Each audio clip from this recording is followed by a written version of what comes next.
together with applause. Okay, thank you. So I hope you are ready. You grab some coffee, something sweet to eat, and you have some energy. I know it's late after 3 p.m., but I hope that we can start. All right, so hello everyone. I want to share with you today my experience about implementing a change in a team without a performance job. And I will show you this based on the case of Hack Days. So I know that here are some engineers, maybe team leads, managers, etc. So I hope it will be useful for you, this topic. And so in the end of this presentation, you will learn how to implement the change in your team, how to track and sustain the performance, and additionally, how to implement Hack Days in your team and what actually Hack Days are, okay? So before that, let me introduce myself a bit. So my name is Agnieszka Prędka. Currently, I'm working at PEGA as a senior Scrum Master for 2.5 years. I had the opportunity to work with around 7 different teams there. And I studied mechatronics at Silesian University of Technology. So my background is quite technical, and I live in Katowice. This is my home city. So one fun fact about me, before the IT job, I was working in the automotive industry as a design engineer. So in that time, for I think 5 years, I was designing the car lamps for cars, so as you can see in the picture. And it was really fun time. So if you have, if you have a car from producers like Volkswagen, Mini, Peugeot, I hope your car lamp is still working. So yeah, I use this experience now in my current role, and I really enjoy that. So a few words about PEGA, the place where I work. PEGA is a global company.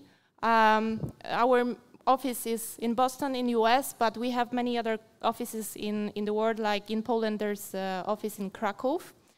And PEGA as a company delivers a platform that uses AI and workflow automation to help businesses make better decisions, improve how they work, etc.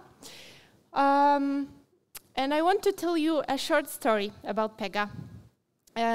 Because PEGA founder and current CEO, Alan Trefler, created this company like 40 years ago. But before that, he played a lot of chess as a young person. He even won chess championships in the age of 17. So later, he developed first AI chatbots that were capable of playing the complex game. So that's pretty interesting. So later, he just used these principles to help businesses like banks, healthcare companies, insurance companies to build for change, make better decisions, improve their processes in companies, etc. So AI and automation was foundational to our architecture from the start. So you can find many more information on pega.com. Here, we are the very client-centric company. So here are our clients. We just help them to succeed, build for change, and adapt in current world. So yeah, that's it about PEGA. Let's come back to our presentation and our main topic, right? And our challenge. So the challenge is a question like how to deal with product or project priorities or deadlines and team needs. It was something. It was always something complex, hard to balance, I think. And I will show you this. How to answer the question. I will show you this on real example from my experience. Yeah. So let's go. To answer that question, I want to tell you a story of a DevOps team, which is very busy, of course. I think that you know that. So this team develops and maintains the client-facing application, has to deal with some client issues, so support, and has a full-packed roadmap or plan for the upcoming weeks or even months. So lots of work, of course, and because of that, no time for learning, for trying something new, for trying something different, right? So do you have any experience with that? Like lots of work and no time for learning? Anyone? Okay, so it's pretty common, right? So just to give you more background and about this specific team. So how this team works. We work in Scrum framework, but we, mainly focus on being agile, and we work in 2-week sprints. So this team develops new features, introduce some enhancements to the application, and address some technical debt. So pretty normal stuff, right? Then we release new changes to production. Yes, this team does it every 2 weeks after the sprint. And they are supporting client requests. They are fixing production issues as well. So generally, this team keeps the service, the application up and running every day. So that's the goal. And that's, in general, how this team works. And everything goes well after we receive feedback from this team. And the feedback is, this is what I told you. Like, there's lots of work. There's usually more work than expected than it was planned before the sprint. And of course, no time for learning, for experimentation, for innovation, for trying something new, right? And people are getting frustrated. They are then even less productive, I have observed, and they even think to change the role of the company. And this is probably when it's a bit too late, right? So does it sound familiar to you as well? I think yes. So what we are going to do with this, like how to address this feedback without impacting the commitments or deadlines, because this is our job, right? This is important. So this challenge is not something new. I think that this is one of the biggest challenges in any large company, large organization. I think that you faced it. So it's always hard to balance the work and time for learning, right? And if you will not balance these two, the people will start to burn out. I really have seen that. I really observed that. And people will have low morale. So what is the key here? Like, very crucial part is to have in your organization, in your company, leaders that encourage learning and experimentation culture, right? So you have to just talk to your management if you have enough courage. So just give them the feedback. And why this is so important? Because DevOps is about humans, as John Willis once said. So DevOps is a set of practices and patterns that turn human capital, right, into high-performance organizational capital. So humans are important in DevOps. Okay, here I'm going to show you some DevOps principles because we are in the DevOps conference, right? So I've learned them some time ago. They are pretty interesting, and they are called the 3 ways. So first is system thinking, second is amplifying feedback loops, and third is creating a culture of continuous experimentation and learning.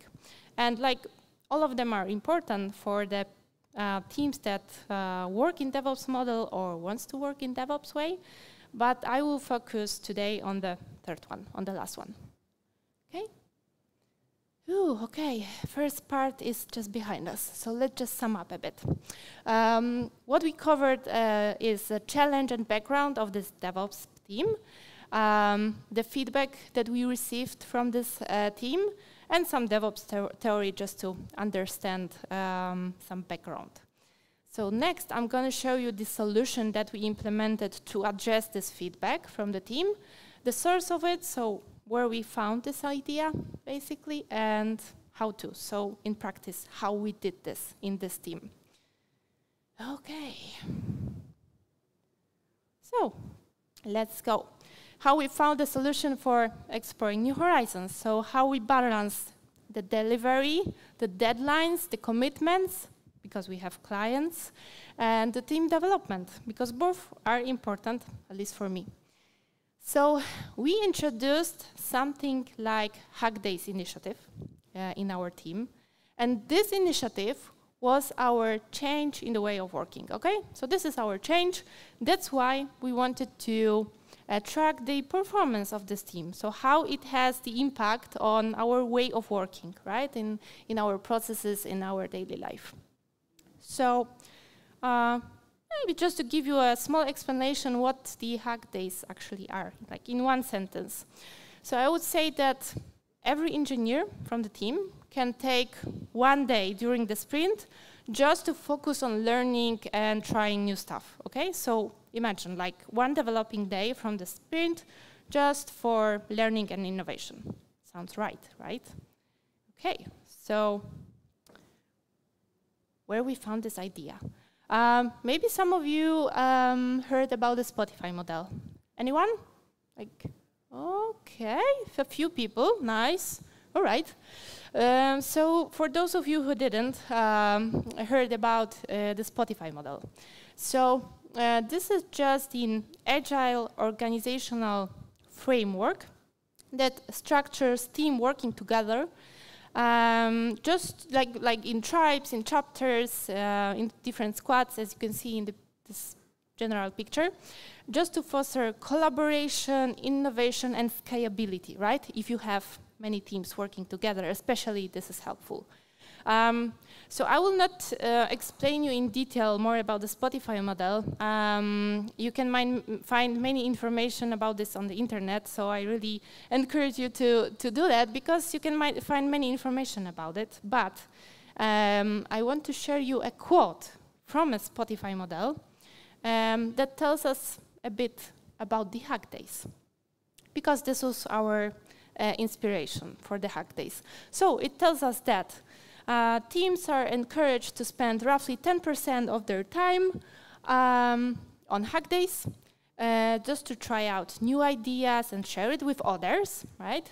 And the goal of it is to stay up to date with new tools and techniques that can lead to important product innovations. Yeah, this is what we need. This is what we want, right? So this is theory. This is very in general, but let's see how we did this in practice. Okay, so I'm going to show you now some basic rules that we implemented in our team, just to somehow organize these Hack Days, right? That it makes sense for us and for the team. So you can just, in the end, take it if you want to try it out in your team. So let's go. Let's check the first one. So basic rule. It's optional, not mandatory for each team member, right? So you don't have to do it, but you can. Then every engineer can take only one day in sprint for the Hack Day, for learning.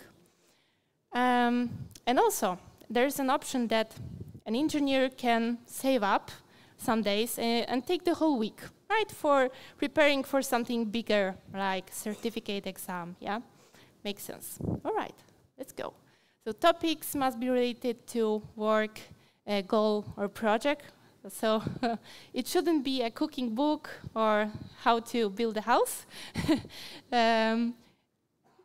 Then the day must be agreed upon with the team and communicated. So communication here is important, that everybody knows what are you doing. And it should not affect the urgent work, like client support, some urgent deliveries, some things that we really need to do in the next sprint, for example. So here, planning is crucial, right? And the last one, capacity is not counted in team metrics for this day. So if you are using some of the metrics, we, for example, didn't take into account the capacity for this day, right? Because this is not a developing day. So this is how we did this in our team. So you can try this out if it will work for you. And I'm going to show you now how the hack day can look like from the engineer's perspective. Because maybe you are thinking like, okay, hack day, 1 day for learning, and what now? What should I do? So here there are some like real life examples of it. So the engineer can take the course, like Udemy, Coursera, whatever, do some exercises, some practical stuff, learn some materials, do trial tests to prepare for the certificate exam. Then they can also work on a Spike user story from the product backlog or roadmap, for which there's like never time, but can be beneficial for the team or for the project, for the product, right? Then add some automation. Just grab something that doesn't work for you the way you like it at work and make it better. That's so simple. You can implement some improvements that can help towards optimization of something of dev routine. There is always a pain in daily work. And simply check how to adapt a new tool, right? And that can help us to improve something or make something faster. Like, so these are the like real life examples from our work, from our team. And here we are again. So a little break, just to sum up. So we covered the solution, so the Hack Days initiative that we implemented in our team to cover the feedback. Then the source of it, so the Spotify model, that was our inspiration, and how we did this, so some basic rules and examples. So next, I'm going to show you the team achievements after introducing Hack Days, how we track the performance. So for metric funds, I think that would be the part. And then lessons learned and ideas after some time that we discovered and steps to adoption. Okay. So these are the team achievements after around 1 year after implementing Hack Days in our team. So 8 certificates from like different areas that like they are related to work they do. So pretty awesome. This is not a big team, so 8 certificates after around 1 year is, I think, not bad. And then, of course, some different courses and trainings done by this team that is related to work they do, and they just help to achieve some product goals or team goals, etc. So yeah, like these are the benefits. And I've observed people as a Scrum Master in this team, and I really enjoyed that. I've seen that you know, it's not only important for the engineer's perspective, like when we are talking about the self-development and satisfaction simply, but this had really great impact on the product innovation and product development. So, you know, it's not only about product, also about engineers. So, like 2 different benefits.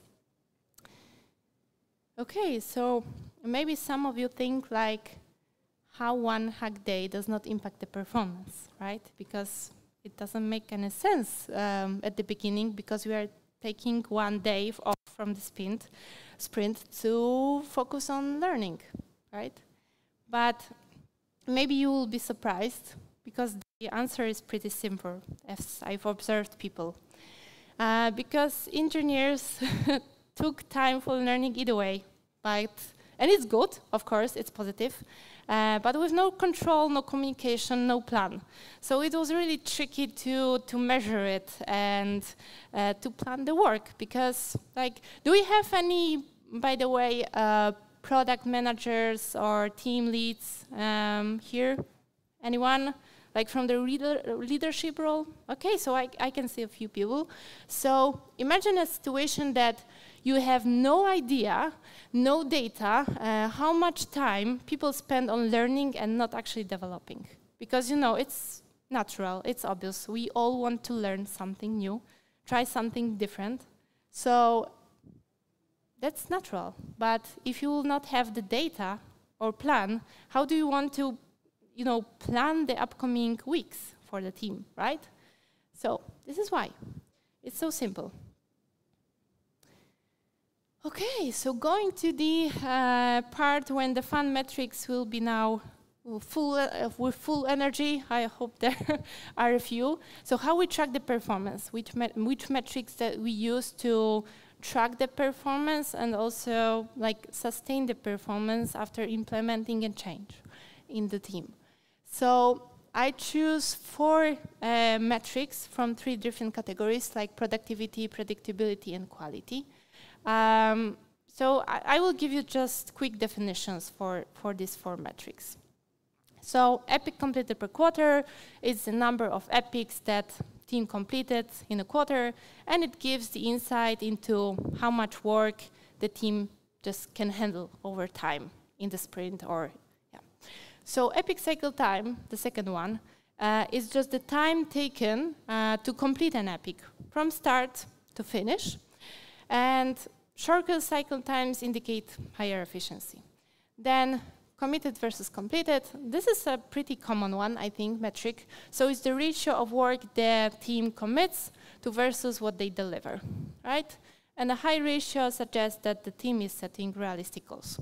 And of course, the last one, okay, so from quality, escaped versus resolved defects or bugs, depends how you call it. So it's the number of bugs found in production after a release versus number of resolved bugs. And unfortunately, a high bugs number shows that we sacrificed the quality in the team and we did not have the sufficient testing, right? So, okay, this is theory, this is definition. But let's check the data for this first metric in this team. So, epic completed per quarter. So, just to explain, on the horizontal axis, you can see the timeline with quarters. And on the vertical axis, you can see the number of epics completed. So, basically, this graph tells you how much team, how many epics this team completed in every quarter. So what is an epic for us? An epic is a feature or set of work items that delivers something to the client, for example, right? So this is something specific that we can measure somehow. And as you can see on this graph, after we implemented a change, we maintained or even increased the number of epics by this team. So how we did this? Actually, the planning here was very helpful. Like, if we will estimate accurately the epics, we can do the more detailed planning, and this actually help us to estimate and plan how much team can complete over time, right? So this metric is for high-level planning helpful, right? Okay, so let's go to the next one. Epic cycle time in months. So this one is very correlated to the previous one because it's also very helpful for like high-level planning, right? And on the horizontal axis, you can see also the timeline with quarters. On the vertical axis, you can see the number of months. So basically, this graph shows you how much time, so how many months people spend on completing one epic on average, right? So, of course, as we develop over time, we face some blockers, some unknowns, right? And we took more time to complete something, right? But what helped us to achieve the goals and help us to succeed as a team, 2 things also related to planning. So first, we did some research before planning, so you can just do some spikes before actual development. And the second thing, we tried to split the work into smaller pieces. Like, the smaller you can, the better, because then then the team can be more predictable. It's easier to estimate the work. It's easier to plan. So, yeah, this is it. And actually, why we did this research and splitting the work into smaller pieces, because it helps you to uncover these dependencies and risks that normally they will be uncovered during the development. And this is what we want to avoid, right? We want to discover them before actually working. Okay, so third one. This is one for not high-level planning, but more for the sprints. So committed versus completed. And on the horizontal axis, you can see sprints. So again, the timeline. And on the vertical axis, you can see the percentage of completion. So this metric shows you how much team completed versus what they planned at the beginning of the sprint, right? Okay, so you see the green line on the graph, like, which tells you that it's good to have completed stuff between 85 and 95%. Do you know why it's not 100%? So why this green line is not on 100% line? Because I've observed that most of us think that if a team is delivering 100% of what they planned, like the team is completing everything what they committed, it's the best thing. But you have to be careful. You know why? Because when the team is delivering every time 100% of what they planned, it probably means that they are, under-committing. It means that they take less of what they actually can do. So this can help you to check the real possibilities of this team, right? For me, between 85 and 95% is good, is fine. 100% is also fine, but you really have to be careful with this one and check how the team works. Okay, so this metric helps you, as I said at the beginning, to prepare a plan for the upcoming sprint, right? Okay, now the last one, okay? The last metric, so don't worry. We'll go through this. So escape versus resolve defects or bugs.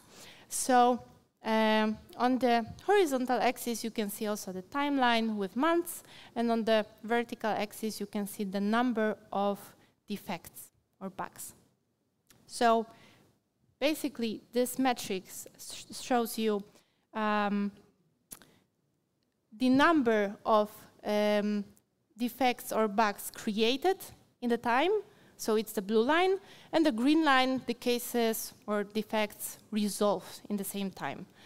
And just to give you some background for this metric, so our team is developing and maintaining a client-facing application, which has like 7,000 users per month. So I'm not sure if this is big amount or not, but the reality is that we are receiving bugs. And that's it, right? The number is not really bad because it's between 10 and, let's say, 18. But the key is for us to resolve these bugs as soon as possible, as soon as we can, and try to balance these two lines. Like the cases or defects resolved should stay balanced with the number of defects created, right? Okay, so this was the last metric. To track the performance of this team and how the change we implemented had the impact on our performance, I use these 4 metrics, but you can find many more of them, and actually I'm using more. And you can find that in the books, on the internet. You can ask even ChatGPT, and he will show you like 40 metrics in 2 seconds. So I really encourage you to check that. But there's something more that I really like. And it's not the metric. It's the team health check. Someone knows that? Someone used that? Oh, a few guys. Oh, that's surprising. That's cool. Because the team health check is also from the Spotify model. And it's just about the regular workshops or feedback sessions with your team, just to understand how satisfied the team members are with their team vision, with what they are delivering, like the value, the direction, some tools. So you can check many topics with the team. But this is in theory. How it looks like in practice. So in practice, this is the example. And maybe I will just explain you quickly how to do that, because some of you maybe didn't experience that, maybe didn't use that. So first of all, meet with your team and establish the topics or areas that you want to discuss with the team, right? So there are plenty of it. You can just define the topics that you want to discuss. And second, you have to explain together the topics, like what they actually mean for each team member. Like that everybody has the common understanding of the topic, because like stress level, what does it mean? Yeah, so that's the first thing. The second thing, you have to define the color coding, right? So the green card, sorry, is like, I totally agree, yes, it's working fine, something like that. The yellow one, oh, I'm not sure, I don't know, something like that. And the red one, I do not agree with it, like it's not working well, I'm not fine with it. So you just sit with your team and you can discuss these topics like in the monthly retrospective or something like that, just to check if there is a place for improvement, right? So the goal of it is to just visualize what to improve and aggregate these results into multi-team level picture, as you can see in this example, so that patterns and trends are observed and addressed, right? So this is just about conversation and feedback. And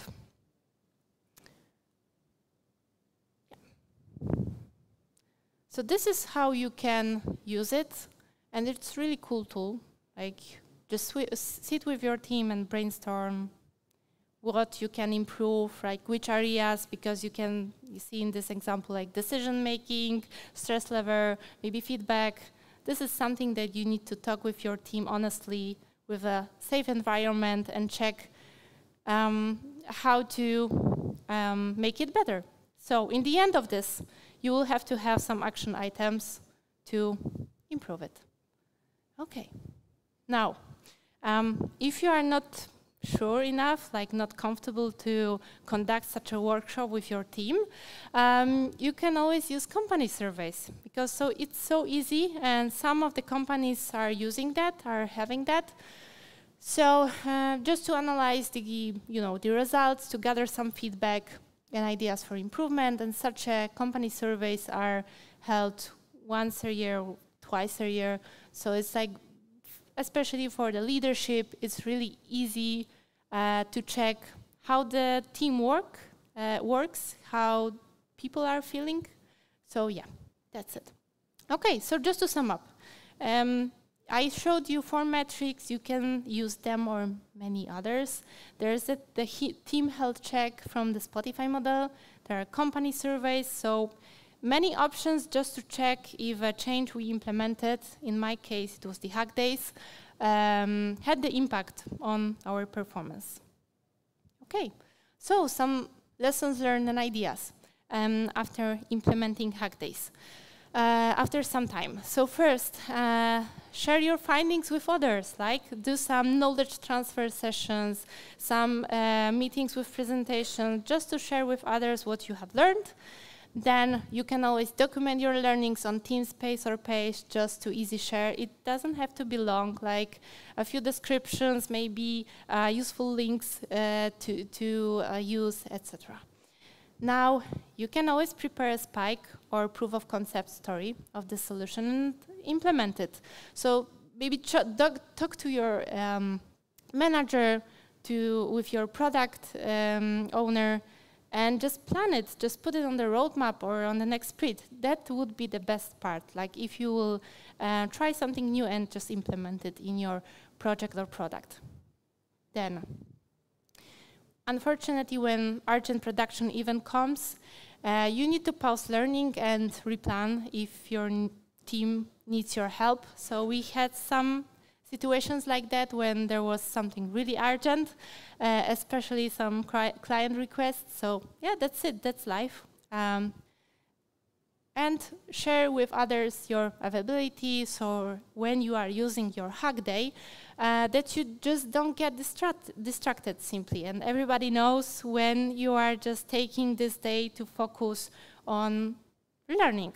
So you can use calendar, planning session, team chat, whatever is useful for you.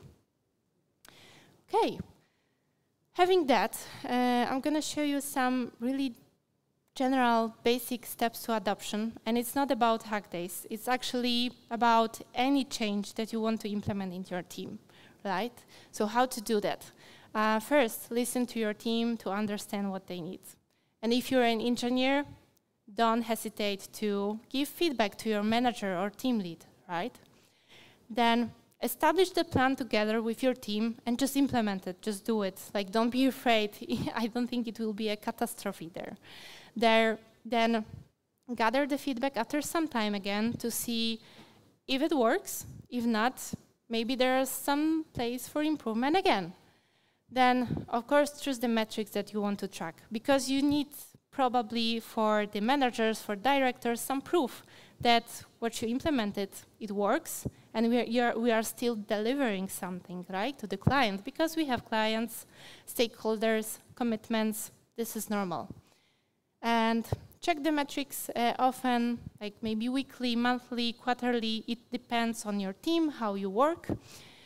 And in the end, adjust frequently if needed. So if you see there's something needs to be adjusted, then change it again. Like, you don't have to just pause everything and you will do it the same way for the whole life or for the next years.